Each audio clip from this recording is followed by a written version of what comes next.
For SkullsandBones.com, I'm Metal Mark.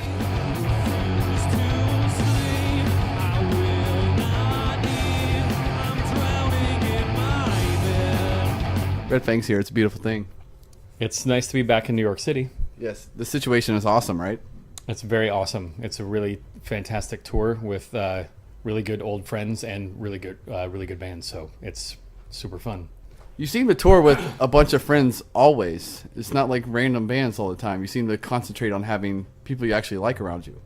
Well, yeah. I mean, it makes being on tour a lot more fun to be hanging out with friends of yours. In a lot of cases, we just make friends with people when we're on tour with them. But in this case, we wanted to tour with Big Business because we've been friends with them since before they were a band and since before Red Fang was a band. And we've wanted to tour with them since, or even just play shows with them since they started. So it's been 8 years, I guess, in the making, and it finally happened. And it's Is it as glorious as you expected? It pretty much, that and a little bit more. We're obviously out touring Whales and Leeches, man. Phenomenal new record. Beautiful videos as always. Billboard charts, Letterman. You're living the dream, man. How's life?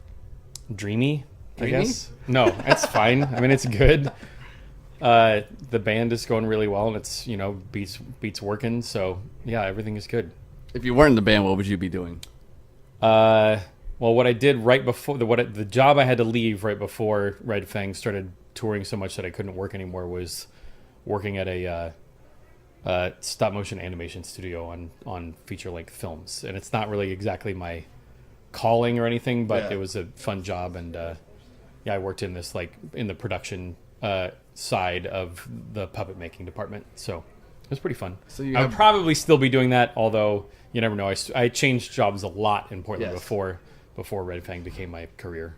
So when you play in New York City, is there always like an extra expectation of awesomeness when you come here? You mean from us or from the you? audience? Okay, both. I have no idea what the audience is expecting. I don't know if they expect more. A lot from us of 'cause we're riffs in New York. I think that we expect the guest list to be really, really long. Yes. And we expect to all run out of juice on our cell phones because it's just so frantic every time we come here. There's so much stuff to do and so many people to see. We all have a ton of friends here, and you know what the city's like. You've lived here for a couple of years now. A couple of years, yes. Yeah. So well, you talked about Atlanta earlier. Yeah. That was one of the best shows of this tour.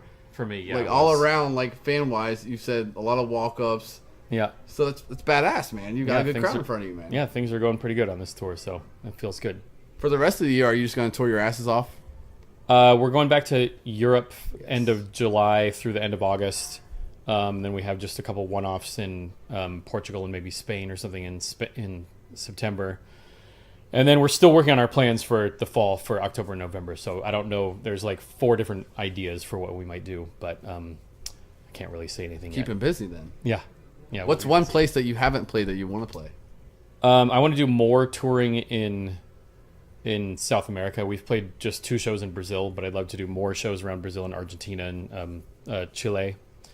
And then also, I would love to get over to Japan and then some other places in Asia. Everybody says Asia. Yeah. Well, do they just not like us, or I don't understand. Why would we want to go over there if they don't like us? I don't or you know. mean because it's a place that nobody seems to nobody get to seems go to. to? Well, go actually, to. I know a lot of people who have toured over in Japan. My wife has toured over there 4 times with different bands, so that's why I want to go. Is just from hearing stories about other people going there. Yeah. So we had sort of something lined up once that fell through, and actually we had a show that was supposed to maybe happen in, I don't remember the name of the town. It wasn't Manila. It was another town in the Philippines, but the date got moved and didn't work out. So that would have been pretty cool too. Maybe in the Someday. future. Then. Someday. Yeah. Someday. 8 years from now, we'll 8 go years over with from Big now. Business. So I have to ask, because obviously we love the videos, because you're geniuses with your videos. Is there more coming? Is there more in the works? There are more ideas, Yes. And we're not the geniuses. It's Whitey McConaughey. He is the genius. Yeah, he's the genius. I was trying to give you some credit, though. No, we don't deserve any, Okay. except for all we do is come up with the music, which it helps him come up with a plot that sort of follows the flow of the songs. But Yeah, I mean, he always has a bunch of ideas, but then we also have a couple things in the works with some other directors. I think it'll be the first time. Yeah, it'll be the first time that we worked with anybody else. Scion, who's sponsoring this tour, is going to make a video for us when we get back to Portland. We're just trying to work out exactly the details of what it's going to be. And then we're also talking about maybe doing some sort of an animated video at some point. So Nice. yeah. Well, you released the 2 new songs for this tour. Is that a hint of new material coming? Because we're greedy like that? Well, I mean, what we're trying to do this time on this album cycle, which is a new term that I just learned, album Yes. cycle, is instead of just like being on tour so much and being so frazzled when we get home that we can't get any work done, we're trying to spread out the tours a little bit more so that we can actually write while we're home. Whales and Leeches was pretty much written entirely over the course of 2 months. Like, we just took time off of touring and just wrote the record, and that's not our preferred way of doing things. We've never done it like that before. We've always just been hobbyists who kept, we just wrote songs in our spare time until we had enough to make a record.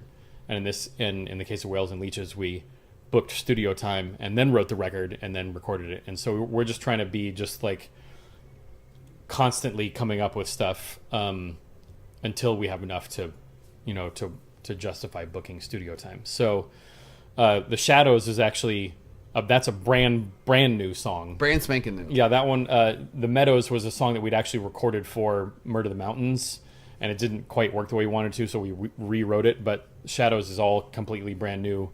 We wrote it just for the single. Are you playing it tonight? Yeah, we're going to play that one tonight. And that's I'm super excited about that song, and I'm really excited about that being sort of the direction that the new music is taking. So if Brian can keep coming up with really crazy riffs that we can then whittle down into things that are a little bit more manageable, then the next record might sound a little bit more like that one. But you never know. You just never know. Very cool. We'll let you get ready for the show. Do you have any final words for the Red Fang fans out there? Zizek's Road. Yes. I think that's close to the end. Zizek's is probably the last word. Nice. Right? That was good. 2 Z's and a Y. That was well played. Thanks. Thanks, brother. All right.